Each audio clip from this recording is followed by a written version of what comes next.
Hello friends, आज बात करते हैं म्यूचुअल फंड और सिप से जुड़े हुए कुछ मिथ्स के बारे में। क्योंकि इसकी वजह से लोग या तो इन्वेस्ट नहीं कर पाते हैं और इन्वेस्ट कर भी लेते हैं तो आपने देखा होगा बहुत जल्दी एग्जिट कर जाते हैं। पहला मिथ, मैं एसआईपी तब करूंगा जब मेरे पास अच्छा पैसा होगा। पर सच्चाई बिल्कुल अलग है। आप अपना सिर्फ एक छोटे अमाउंट से भी स्टार्ट कर सकते हैं। इनफैक्ट आप 500 रुपए महीने से भी अपनी एसआईपी स्टार्ट कर सकते हैं। मार्केट में सबसे ज्यादा जरूरी बात यह है कि आप मार्केट को लंबा समय दे सकें। एक छोटी सी 5,000 रुपए की एसआईपी भी यदि 20 साल चला दें तो 1 करोड़ का फंड इकट्ठा हो सकता है।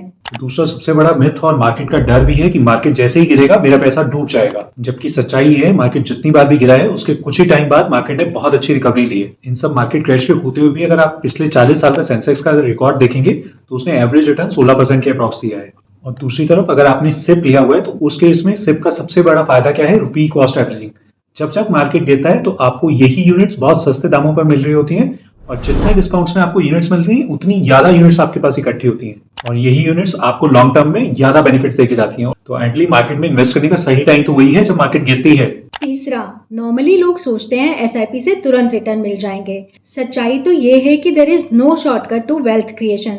आपको यदि अच्छा पैसा कमाना है तो मार्केट में 10-20 साल तक टिके रहना पड़ेगा और अपने नियर टर्म गोल के लिए भी कम से कम 5 साल का टाइमलाइन अपने हाथ में रखकर निवेश करें, नहीं तो फिर एसआईपी नहीं करें। तो लोगों की एक और बचकाना मिथ है कि मैंने एक सिप शुरू कर दी, इससे मेरे सारे फाइनेंशियल गोल्स पूरे हो जाएंगे। तो जबकि सच्चाई ये है कि हर गोल्स के लिए टाइम अलग अलग रहता है। जैसे बच्चों की पढ़ाई, मेरी रिटायरमेंट, मेरा घर खरीदना, तो आपके हर लक्ष्य का टाइमलाइन अलग रहेगा और उसके लिए फंड सिलेक्शन भी अलग हो सकते हैं। तो इसके लिए हर लक्ष्य के लिए अलग सिप होनी जरूरी है और इसे ही गोल बेस्ड इन्वेस्टिंग कहा जाता है। पांचवा मिथ, एसआईपी सिर्फ और सिर्फ इक्विटी में होती है। ऐसा बिल्कुल भी नहीं है। एसआईपी इक्विटी, हाइब्रिड और डेट तीनों तरह की कैटेगरीज में हो सकती है। हर आदमी की रिस्क टेकिंग कैपेसिटी अलग हो सकती है। एक 25 ईयर्स ओल्ड पर्सन और एक 60 ईयर्स ओल्ड पर्सन, दोनों की रिस्क टेकिंग कैपेसिटी डेफिनेटली अलग अलग होगी। इसीलिए मार्केट में हर तरह के म्यूचुअल फंड्स अवेलेबल हैं और हर तरह की कैटेगरी में इन्वेस्टमेंट हो सकता है। और सिक्स मिथ उन लोगों से जुड़ी है जिन्होंने अभी अपनी जॉब स्टार्ट की है और वो लोग ये सोचते हैं कि मैंने अभी अभी कमाना शुरू किया है तो अभी सेविंग कैसे स्टार्ट करूं। जबकि सच्चाई तो ये है, निवेश का सबसे बड़ा दोस्त है समय।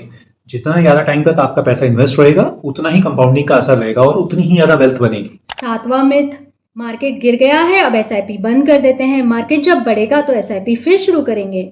सच्ची बात तो ये है कि जब आप गिरते हुए मार्केट में इन्वेस्ट करते हो तब आप ज्यादा से ज्यादा यूनिट्स इकट्ठे करते हो और वही यूनिट्स आपको लॉन्ग टर्म में अच्छे रिटर्न्स देकर जाती हैं। तो अधिकतर लोगों में मिथ है वो अपनी एडवाइजर की नहीं सुनते और वो कहते हैं कि ट्रेंडिंग फंड को चुन लो, वही अच्छा रहेगा। जबकि सच्चाई है, फंड का प्रदर्शन मार्केट के साथ बदलता रहता है। आज का जो टॉप फंड है वो कल का औसत फंड भी हो सकता है। तो इसलिए ये जरूरी है फंड की स्टेबिलिटी और आपके गोल्स के अकॉर्डिंग फंड का सिलेक्शन किया जाए। 9th, पोर्टफोलियो को बार बार बदलने से अच्छे रिटर्न्स मिलते हैं। सच्चाई तो यह है कि पोर्टफोलियो को बहुत ज्यादा बदलने से टैक्सेशन रिस्क और गलत टाइमिंग दोनों का ही रिस्क ज्यादा हो सकता है। अच्छे म्यूचुअल फंड्स को एक लंबा समय देने और पेशेंस रखने से ही असली पैसा बनता है। तो दोस्तों, मेट्रो में सीट मिले ना मिले, यस, एक बात की गारंटी जरूर है, अगर आप हमारे चैनल को फॉलो कर रहे हैं तो आपके पोर्टफोलियो में रिटर्न जरूर मिलेगी।